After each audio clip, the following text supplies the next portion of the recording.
So ito po, binibigyan namin kayo, ito kasi training ito, pang first time to, ano? Binibigyan namin kayo ng idea, pinapakita namin kung gaano siya ka-powerful. Kaya magiging effective talaga to pag ginawa mo to, magiging effective kapag ginawa mo to. So may mga kuyog ditong diskarte. Ayan. Pero pinakanda team talaga. Team 5 talaga. kayo, pwede na. Pwede na. Talagang magbi-brainstorming kayo, ito gagawin nyo. Tapos sa-attend kayo sa basic training mo pa. Yes. Tapos may mga training din po tayong gagawin sunod nito. Okay, sa'yo, anong advantage, Jay? Lagi kang walang mic. Kumakain ka ba ng battery? Ha? Pwede. Kumukuha ng energy. Ah. Sobrang laki. Kasi kanina, napanood yung mga videos kanina. 'Di ba? Ang nakalagay doon, sa isang month, 1 billion yung active users. 1 billion active Users. user. Tingin mo, ang Pilipino, Facebook. million lang. Million lang apps, 'di ba? So, ang sobrang laki ng market. Yun yung pinaka-advantage. Ilan tayo dito? Dami, no? 800. 800. Kahit mag-direct tayo weekly, tigbe-20, hindi pa rin mauubos yung market sa Facebook. So, ganun siya kaganda. Yeah, so, ganun siya kaganda. 1 And billion yung user ng Facebook every month. every month. Ang active yun So, nasa. nagdadagdag. Nagdadagdag pa yan every month. Ano pa yan? Data pa yun nakalagay doon. 2013. So, Oh, mas malaki ngayon. Times ano yun? Pwede nag-times 3, times 4. Ilan ba ang member ng IM Global? 1 million. Million. 1 million plus. over Buong mundo na yun. Buong mundo na yung apps. over 1 billion. Grabe, no? Hindi na maubos. Magkasawaan tayo. Una-unahan na lang. Ha? Wala, kahit mauna, hindi paano Wala talaga eh. palaki ng pangarap. Kasi yung iba dyan, nauna lang, pag napagod, ayaw na. Tama. Kaya kahit may nahuli na nag-online, wala, kain talaga yung yung tamad, kain talaga ang tamad. Masipag talaga, panalo. Ikaw, Chris, may dadagdag ba? In addition dun sa dalawa, nakita namin Subtraction advantage. naman. Yung subtraction dun sa dalawa. Nakita namin dun sa sa advantage ng online, yung pagsiset up ng isang event. O sige. Sample yung magsiset ka ng isang big OPP. Offline to, offline. Offline. Kung 500 yung in-expect mong guest, sa tingin nyo, mga ilang buwan bago ma-set up? Siguro mga 2. 3 months, 2 months. Hataw yan, promotion. Hataw talaga. Magkano kayo? 500 yun ha? Magja-Jollibee, I-invite nyo si invite mga yung top-earner. power speaker, yung mga ganun, talagang magaling talaga mag-present. Yung power talaga. Sa online, di ba, kagaya sa amin, 7 beses kami nagpipresent sa isang araw. Magawa lang kami ng isang chat room, 150 na yung isa. Kung 10 yung chat room namin sa isang oras na presentation, 1.5 ka agad yun. 1.5. So pinag-uusapan nyo, di ba numbers game tayo? Sa offline kasi, para makapagpa-OPP kayo, kung ang goal nyo 500, So, isang buwan yan. isang buwan yan. Pag-uusapan nyo para mag-invite, Jollibee tayo, mayroon, di ba? So sa online, Sa online, isang oras, pwede yun. isang oras. Uy, hindi niya nakuha. So, Ah. kata, ano bang offline? Kanino ba kayo iba di Ayun, alam? ang offline. Ang offline, yung personal ka nagpipresent. Yung nag-invite, yung normal na ginagawa natin, naghahakot ka dito sa opisina. Ang online po, merong presentation na ginagawa sa online. Internet. Sa Facebook, internet. Para maliwanag. Para maliwanag. So sa internet, kung kaya mo mag-imbita ng 500, again, kung kaya mo mag-imbita ng 500 sa offline, sa online, isang oras, kayang tapatan yung 500 kaagad na guest na yun. Oo, kahit negatibo Grabe. pa yung, let's say negatibo yung 400, may positive pa rin na. 500. Oh, ang malupit doon sa offline, pag negatibo yung wala na. Hawa-hawa na. Kwentuhan na. Kasi ang masakit, 'di ba? O example, itong ino-PP natin ngayong araw 500 sa online, negative, okay lang. Pero let's say yung sa offline 500 negative lahat, masakit. Bakit? Buwan mo pinag-ipunan eh. Tama ba? Buwan kayo nag-invite tapos wala ito, parang ka, join ka. Kasi ang pag-invite, paano ba ang pinakamabilis sa pag-invite? Sample, prospect mo siyang 5, paano mo i-invite sa presentation sa online? Yung sa amin po. Hindi, sa iba. Yes. Form pops. Dadaan pa rin sa form. Oh, form. Sige. Paano ang ginagawa? Yan. Family, occupation, recreation, message. So, example natin, invite mo si Jay para maliwanag sa kanila. Online. Ay. Facebook. Warner, kamusta? Ayan. Sumagot ka, may mic, pare. Sumagot Okay ka. naman. Sorry. Yun naman. Okay. Ano ba ginagawa mo ngayon? Kausap ng pamilya ko. Saan ka ba ngayon? Ano country ka? Sa Oman, Matagal ka na ba dyan? 3 years na. Ano trabaho mo ngayon dyan? Ano trabaho mo? Nag-engineer. Teka, itanong muna kung kumain na. Tingnan mo muna, dali, itanong mo. Suplado up, sis. Suplado lang. Kilala eh. Sige, kala. Okay. Mamaya kasi, di ba na-invite na kita before? Mamaya kasi may gagawin kaming big OPP sa chatroom. Invite sana kita. Okay lang ba sa'yo? Sige, libre naman ako. Ang iba kasi kinukuyog doon sa chatroom. Okay. Hindi nila alam anong purpose nun. Mm-mm. Kaya, ba't ako nandito? Ano meron dito? Ba't ang gulo? Kaya, hindi kasi na-orient na merong presentation Okay. doon. Paliwanag mo nyo muna yan. Ano ba ang chat room? Yung chatroom po, Kasi, teka, baka naguguluhan na lahat sila sa atin. Tayo lang nakakaunawaan. Kaya kailangan basic to, pare. Basic to, ha. Ano ba ang chat room? yung chatroom, ito po yung room sa Facebook na kung saan ipapasok mo yung mga friends mo, mag-usap-usap kayo doon. Ngayon sila may ginagawa na business presentation through chatroom. Okay? Ay dapat i-orient mo yung tao na ipapasok mo doon for OPP. Ay yung iba hindi ino-orient na mayroong presentation doon. Kaya nagkakagulo. Ngayon naapektuhan ang nagpe-present. Hindi pa Basta ang tamang gagawin, bago mo siya, friend, i-add kita mamaya dito sa chatroom namin.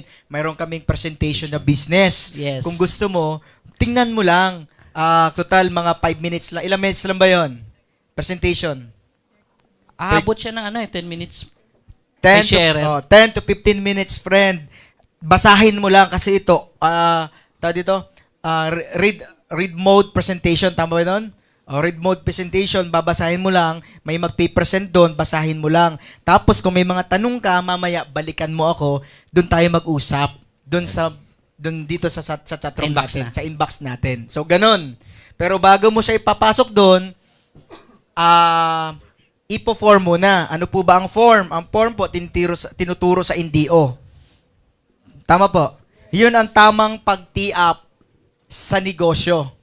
O yung paano mo pagbasa ng isang tao. Family, occupation, recreation, and message. So, kung hindi nyo po alam ang form, attend po kayo every Tuesday, may NDO po. Okay po? So, ano pa? Ano pang, sige, in-invite mo na. Nag-usap na sila. So, sabi niya, basta po, malabo sa kanya yung pinag-usapan. Anong gagawin mo uli? Pag malabo po. Oo, nalabuan doon kasi mabilis. Pre-present ko ulit. I-present mo uli. Pre-present Pwede na ako bang sa- gamitan ng video? Hindi meron kasi akong sariling presentation for one-on-one presentation naman. Okay. Yung sa chatroom kasi pangkabuuan yan Meron din akong sarili. Pero pag nagtanong siya, pwede ba ako, may video ba kanya para mas maliwanag sa akin? Tinatanong ko muna. Okay. Okay, nakaka-watch ka ba ng video? Kasi hindi naman kasi lahat na OFW gaganda ng cellphone Okay, Na tama. makapag-watch ng video, maganda yung connection. Tama. Tinatanong ko muna kung Minsan nagbabantay ang amo. Yun. Yung iba po kasi, mga prospect namin, sa CR lang nakakapag. Hindi nakakatawa po, pero totoo po yun. nag-selfie. Kasi nag-selfie doon. Paano na namin? Nagsiselfie po sa CR. Dahil karamihan po talaga, nagtatago lang, ninanakaw lang po nila yung oras nila para mag-Facebook sa mga boss nila. Kaya tama yung sabi ni Captain Sunny Boy, tinatanong niya kung ikaw ba pwede makapanood ng video. Kasi kung mapapanood mo tong video to, mas malinaw, makikita mo ang business. Pero kung hindi, sige, i-explain ko sa iyo unti-unti dito. Tama ba yun? Okay. So, sa'yo, Chris, may subtraction Add ka ko pa? lang sa subtraction ulit. Add ko lang ano ba yung purpose ng group page? For example, yung Chatroom. Chatroom muna tayo, chatroom. Yung chatroom. Sa chatroom, doon kami nagpipresent. So, ginagawa namin, yun yung ginagawang opisina. Sample ito, dito tayo nagdadala ng guest. Di ba sa offline, may speaker dito, may taga-intro, may speaker, may nagpipresent ng product, ng marketing plan, tapos may nambabaliw. Sa online, yung chatroom, yun po yung opisina. So, yung lahat ng members na onliner, mag-a-add. Doon i-a-add lahat ng guest nila. So, parang nagdala sila ng tao doon. May taga-intro, may presenter, may taga-baliw din. May taga-like. May taga-likes. Diba? Tapos, yun yung nagiging, yun yung worldwide presentation. Ang kaibahan lang nun, may mga, nakakatawa kasi may mga galing sa iba-ibang bansa. May Middle East. Magsasample ba tayo dito? Yung chatroom? Mayroon kayo dito? May internet? Bossing, mayroon ba tayong ready dyan? Para mamaya i-explain natin sa kanila, Chan. Meron ba yun? So, i-ready lang po para makita nyo sa mga first timer kung ano pong nangyayari. Ano po? Okay lang po ba? Yes. Kaya po ba? Yes. May nasi-CR pa po ba? Pwede. Hindi makalabas. Okay. Okay, ito maganda. Number 4, Sunny Boy. Paano mo nilalabanan ang rejection sa online marketing? Ayun nga, sa sinabi ko kanina, Oo. nabanggit ko na rin. Wala eh. Ma-reject ka man, okay lang. Hindi mo talaga ramdam. Kumbaga, unlike sa offline, masasaktan ka, tama. Dito sa online kasi, hindi para kang parang wala lang. So, guys, good news po sa mga hindi pa nag-online. May experience po yan. Pag nireject kayo, wala kayong maramdaman na sakit. Yes. Gusto nyo ba yon? Yes. So, parang di ba ganun ka? Parang sana hindi masakit ang rejection. So, sa online yung mararanasan niya pag nireject, okay, kasi marami kang nakaabang. Maraming kausap. So, gusto nyo ba yon? Yes. So, walang laban kasi wala lang, normal lang. Normal lang. So, walang sakit ang rejection sa online. Oo. Talaga? Yes, Masubukan ko nga. Okay. To, Chris. Eto na, sikreto na to. Ano po ba ang effective na convincing na closing para mag-join ng isang OFW, lalo na pag di mo kakilala? Sige, bigay lang tayo. So mga kabayan, ito yung sikreto sa closing na ginagawa namin. Isa Bigay sa lang, ginagawa namin, di ba parang sa offline, binabaliw natin.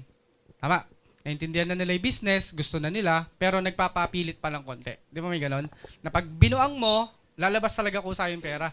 Ang ginagawa namin sa online, after na mapresentan, pinapa-welcome namin. Una sa small group, chat room lang, gawa na, i-add yung mga core, na may mga script na kami na naka-ready. Copy-paste na lang doon, pati pictures ng mga pambaliw. Tapos, doon pa lang, gusto nang sumali ka agad. Yun yung kadalasan namin na experience. Gusto na kaagad nilang sumali. Mga picture na pambaliw. Mga infographics. Katulad ng, pakilakas ng boss para Ayun, meron kaming mga pictures na pinagawa sa mga artist. Talagang pinaghandaan namin. Andyan yung background ng sasakyan namin. Tapos, wini-welcome namin, nakalagay doon. Tapos, yung hashtag na Go for 7 Heads. Na kung lahat may hashtag na Go for 7 Heads, kung 20 yung nag-welcome. may power of, di ba, yung tipong, yung sulsol. Marirecall niya, ano ba yung 7 suggestion. heads? Power of Diba? suggestion. Power of suggestion. Ano ba yung 7 heads? Ano ba yung Go for 7 Heads na yan? Siyempre, ikaw naman, mas gusto mo i-present yun. Tama ba? So, ganun yung ginagawa namin. So, yun yung small group. Ito ngayon, baliw na doon, pinapa-welcome uli namin sa isang group page. Ang group page po, mas malaki na siya. So, doon, mga 100 na po yung nagla-likes, mga 40, 50 na po yung nag-comments, na nagwe-welcome sa kanya. Anong nagiging pag nilike sa ng mga 100, ganun ka-warm yung welcome sa kanya, anong nangyayari? Alam mo yung pakiramdam niya, hinag talaga siya ng buong group, na yun yung malaking rason talaga para sumali. Na di pong bigla niya naramdaman na grabe ang suporta ng team na to. Na alam niya, pagsali niya, pag siya na yung nagpa-welcome, i-welcome din ang buong-buo ng buong grupo. Gato guys, imagine na lang si ate, invite mo siya. Tapos pina-welcome mo siya doon sa page. Kami lahat, winelcome, ang pangalan mo? Grace. Winelcome na, hi Grace, good morning, welcome to Tropang and Trips, Go for 7 Heads, join ka na. Lahat, hi Grace, ano mararamdaman mo Grace? Masaya. Actually, doon pa lang nagjo-join kasi guys, ang unang sakit nga ng OFW ay naghahanap siya ng kausap, kakilala, kapamilya, kabarkada, katropa, kadamay. Pag naramdaman ng isang OFW na naghihirap sa abroad, na nag-iisa, minamatato ng amo, hiningaan ng pera ng ate at kuya, tatawag lang pag pera kailangan, pag hindi na, wala na. Nagkaroon siya ng bagong pamilya, 100 plus, na grabe ang suporta. Guys, dun nagsujoin ang tao. Sometimes hindi sa, actually, ito ang rason, di ba? Minsan po, hindi talaga sa kitaan or sa produkto, sumasali yung isang OFW. Sumasama siya kasi nakakita siya ng bagong pamilya na Pamilya. tanggap siya, na mahal siya. Yun po ang totoo. Tapos, mayroon pa kaming may mga joke, may mga Pages na pages para sa kulitan. pang ano lang, malilibang siya, may mga jokes doon, tambayan, na puro kulitan, puro kalukuhan ang nakita niya doon. Doon pa lang, alam mo, ito nga, good news. Diba, nag-one head. Ang iba doon, every month, Nag-a-add head. nag-a-add ng heads. Oo. Sila pa mismo yung nagsasabi dahil nga na-inject sa kanila, go for 7 heads. Apply, wag mo muna ako lalagyan na kasi magsa 7 heads pa ako. So, ganun. Gusto mo ba yun siya na, next month mag-join ako. Di mo naman siya pinapa-add, nag-a-add na lang. Minsan, alam mo, maraming way para mapa-join mo ang tao eh. Pero ang nakita namin, ang reason talaga, mataas na dun talaga eh. Nag-join siya dahil nakakuha siya ng bagong pamilya. Bagong kasama na yung kalungkutan niya napupunan. Tama po.